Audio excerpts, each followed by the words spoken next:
BRS నాయకురాలు తుల ఉమా గారు ఉన్నారు. కేటీఆర్ని విచారణకు పిలిచారు. మొన్నేమో హరీష్ని పిలిచారు. ఈ వరుస ఎపిసోడ్లు ఒక పులి స్టాప్ అయితే పడట్లేదు. ఏమనుకుంటుంది? సీరియల్ లాగుంది. ఏది కార్తీక దీపం మీద వస్తుంది ఆ సీరియల్. నేను చూడగానే అందరు మా అక్క చెల్లెళ్ళు అందరు చూస్తూ ఉంటారు.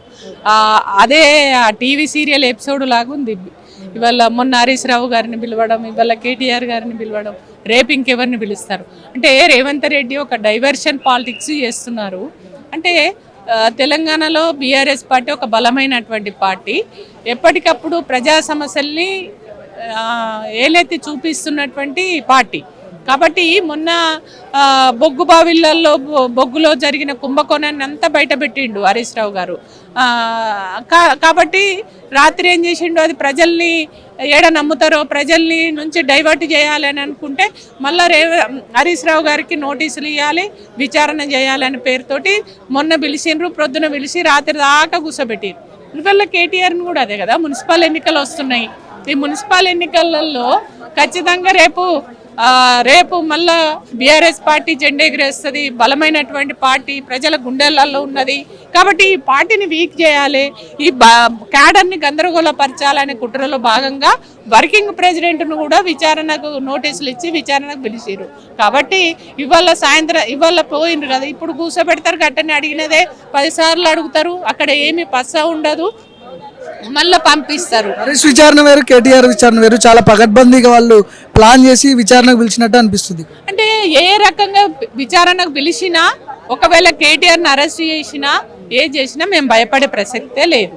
ఇవాళ ఒక బాల్ ఉంటుంది, ఫుట్బాల్, మనం ఎంత కొడుతుంటే అది పైకి ఎగురుతుంది కదా. అట్లనే బీఆర్ఎస్ పార్టీని ఎన్ని రకాలు అణిచివేయాలని చూసినా, ఎన్ని రకాలు ఇబ్బంది పెట్టాలన్నా, కేసులు పెట్టాలన్నా, విచారణలు చేసినా, ఏది చేసినా కూడా ఇవాళ బీఆర్ఎస్ పార్టీకి ఇవన్నీ కొత్త కాదు కదా. చాలా తలనొప్పిగా మారింది కదా మీకు. ఎందుకంటే పార్టీ నుంచి బయటకు వచ్చిన కవిత ఆరోపణలు చేసింది, సొంత ఇంటి అల్లుడి ఫోన్ ట్యాప్ చేసారు మీరు అని చెప్పి మాట్లాడింది. ఆమె ఎందుకు చేస్తుందో, ఎందుకు మాట్లాడుతుందో నాకు కూడా తెలియదు. అది ఆమెను అడిగితేనే తెలుస్తుంది కదా. కాబట్టి ఎవరైనా మాట్లాడిస్తున్నా కవితతో? ఎవరు ఇప్పుడు బీఆర్ఎస్ పార్టీని బలహీనపరచాలి, బీఆర్ఎస్ పార్టీని లేకుండా చేయాలి అనుకుంటున్నటువంటి కాంగ్రెస్ పార్టీ, బీజేపీ పార్టీలు వాళ్ళిద్దరు ఒకటై మాట్లాడుతున్న మాటలే తన నోటి నుంచి వస్తున్నాయి. కాబట్టి ఎవరు ఎట్లా మాట్లాడిస్తే మరి మాట్లాడుతుంది అనేది నాకు కూడా తెలియదు. కానీ మొత్తం మీద పార్టీకి నష్టం చేయడానికి ఆమె మాట్లాడుతున్నది దోహదపడుతుంది అనేది. గతంలో ప్రెస్ మీట్ లో కవిత గురించి ప్రస్తావన తీసుకొచ్చారు. మీరు 10 ఏళ్ళ అధికారంలో ఉన్నప్పుడు కోట్ల రూపాయలు సంపాదించుకోలేదా, పదవులు అనుభవించలేదా, అప్పుడు మాట్లాడని కవిత ఇప్పుడు ఎందుకు మాట్లాడుతుందనే మాటలు మాట్లాడారు మీరు. అంటే వాస్తవం కదా. అంటే అప్పుడు గతంలో తను కూడా ఈ ప్రభుత్వంలో భాగస్వామురాలుగా ఉన్నది, ఉద్యమంలో కూడా ఉన్నది. అప్పుడెప్పుడు ఆమె మాట్లాడేటువంటి అంశాలు లేవనెత్తకుండా ఇప్పుడు బయటకు వెళ్ళిన తర్వాత మాట్లాడుతున్నటువంటి తీరేదైతే ఉందో కొద్దిగా ఇబ్బందికరంగానే ఉన్నది. అంటే పార్టీకి మేమంతా కూడా ఇక్కడ ఉన్నటువంటి వాళ్ళం అందరం కూడా టీఆర్ఎస్ స్టార్టింగ్ నుంచి ఉన్నటువంటి వాళ్ళం. ఎంతో కష్టపడి ఆ పార్టీని ఆ పార్టీని కాపాడుకున్నటువంటి వాళ్ళం, కొట్లాడి తెలంగాణ తెచ్చుకున్నటువంటి వాళ్ళం. ఈ తెలంగాణ ప్రజలు గుండెలలో పెట్టి కాపాడుకుంటున్నటువంటి పార్టీ బీఆర్ఎస్ పార్టీ. అట్లాంటి ఒక బలమైనటువంటి పార్టీని చూసి ఇవాళ రేవంత్ రెడ్డి లాంటి వాళ్ళు, బీజేపీ కాంగ్రెస్ నాయకులు భయపడుతున్నారు. భయపడి మమ్మల్ని బలహీనపరచడం కోసం కుట్రలు చేస్తున్నారు.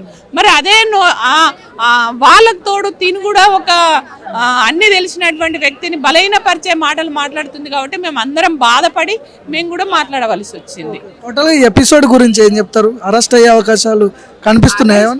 అరెస్టు అయితే కానీ ఇదంతా లెక్కలో కేటీఆర్ చాలా క్లియర్గా అందులో విచారణ లేదు, అందులో పస లేదు, ఏమీ లేదు.